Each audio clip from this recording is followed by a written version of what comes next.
जय भोले की हर हर महादेव, बम बम भोले। आज मैं शिव की कृपा से एक कहानी सुनाने जा रही हूँ कि एक अतिथि यानी मेहमान के रूप में साक्षात शिव ही उस निर्धन ब्राह्मण के पास आए थे। उसने तो साधारण संत समझकर सेवा की थी, लेकिन वह तो शिव थे जो कि उनकी परीक्षा लेने आए थे। जीवन में परीक्षाएं बहुत जरूरी है।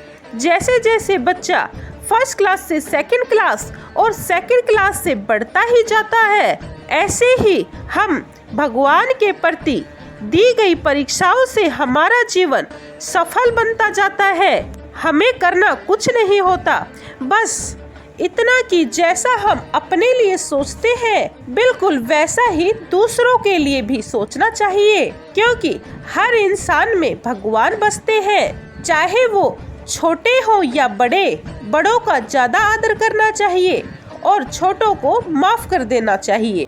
घर आए मेहमान का आदर सत्कार ईमानदारी और सच्चाई से करें, हमें ईश्वर का एहसास होता जाएगा।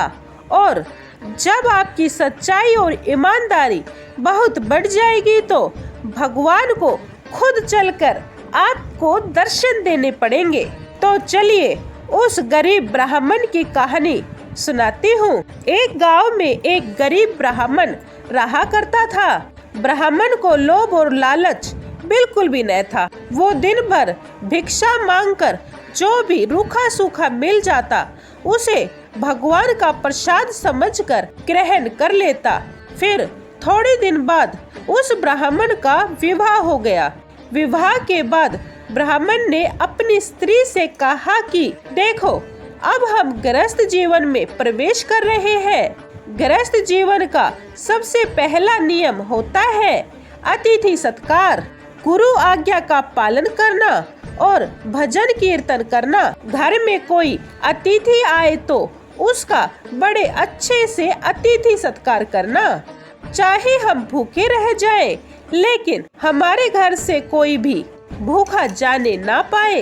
ब्राह्मण की बात सुनकर ब्राह्मणी ने मुस्कुराते हुए कहा, अच्छी बात है, मैं इन सब बातों का ध्यान रखूंगी और अपना पत्नी धर्म निभाऊंगी। आप निश्चिंत रहे, भजन कीर्तन कर प्रभु भक्ति में ध्यान लगाए। ब्राह्मण और ब्राह्मणी सुखी सुखी अपना जीवन यापन करने लगे। ब्राह्मण रोज सुबह अपने घर से भिक्षा मांगने के लिए आसपास के गांव में जाता और जो कुछ भी मिलता उसे प्रभु की इच्छा मानकर ग्रहण कर लेता। ब्राह्मण के घर की स्थिति बहुत ही सामान्य थी। कभी कभी तो दोनों पति पत्नी को भूखा ही सोना पड़ता था, लेकिन फिर भी दोनों सुखी सुखी अपना जीवन यापन कर रहे थे। मन में कोई भी द्वेष और लालच न था। भगवान बड़े ही लीलाधर हैं। वे देवलोक में बैठे बैठे सब कुछ देखते हैं। उनकी लीला बड़ी ही विचित्र है। वे समय समय पर अपने भक्तों के दुख हरने किसी न किसी वेश में आते रहते हैं। वे हमेशा अपने भक्तों की परीक्षा लेते हैं। एक दिन ब्राह्मण की भक्ति और त्याग से प्रसन्न होकर भगवान ब्राह्मण के घर साधु वेश में परीक्षा लेने पहुँचे। भगवान ब्राह्मण के घर के बाहर बने चबूतरे पर बैठ गए और भिक्षा के लिए आवाज लगाई। ब्राह्मण ने जब साधु महात्मा की आवाज सुनी तो वह बाहर आए।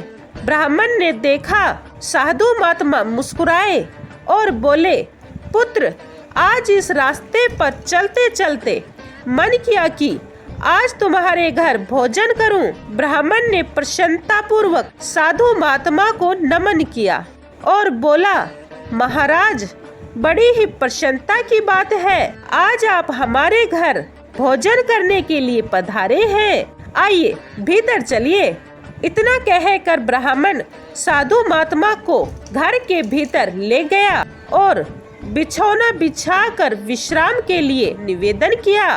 देव योग से उस दिन ब्राह्मण को भिक्षा में एक दाना भी नहीं मिला था। उसने रसोई में जाकर देखा तो रसोई में कुछ भी नहीं था। ब्राह्मण ने सोचा कि अब क्या करें, आज तो भिक्षा में कुछ भी नहीं मिला, हम तो भूखे रह सकते हैं, पर घर आए अतिथि को भूखा कैसे जाने दे। घर में फटे पुराने कपड़ों और बर्तन के अलावा कोई भी सामग्री नहीं थी। ब्राह्मण ने अपनी स्त्री से कहा कि आज हमारे घर से अतिथि भूखा ही चला जाएगा। हमने आज तक भगवान की जो भी भक्ति की है उसका कोई मोल नहीं रह जाएगा। ब्राह्मण की पत्नी ने कहा कि आप घबराते क्यों हो, भगवान ने चाहा तो कुछ जरूर हो जाएगा। पत्नी की बात सुनकर ब्राह्मण ने ब्राह्मणी से पूछा कि तेरे पास कोई गहना है। ब्राह्मणी बोली, गहना तो नहीं है और कपड़े भी फटे पुराने हैं। पत्नी की बात सुनकर ब्राह्मण बोला, तो फिर अतिथि सत्कार कैसे करेंगे। ब्राह्मणी बोली कि आप नाई की दुकान से कैंची ले आओ। ब्राह्मण नाई की दुकान से कैंची ले आया। ब्राह्मणी ने अपने सिर के बाल अंदर ही अंदर काट लिए और बाहर से केस बांध लिए। अपने केस ब्राह्मण को देखकर ब्राह्मणी बोली कि इससे जो कुछ भी रुपए मिलेंगे उससे दाल चावल लेते आना। ब्राह्मण बाजार गया और बाल बेचकर दाल चावल ले आया।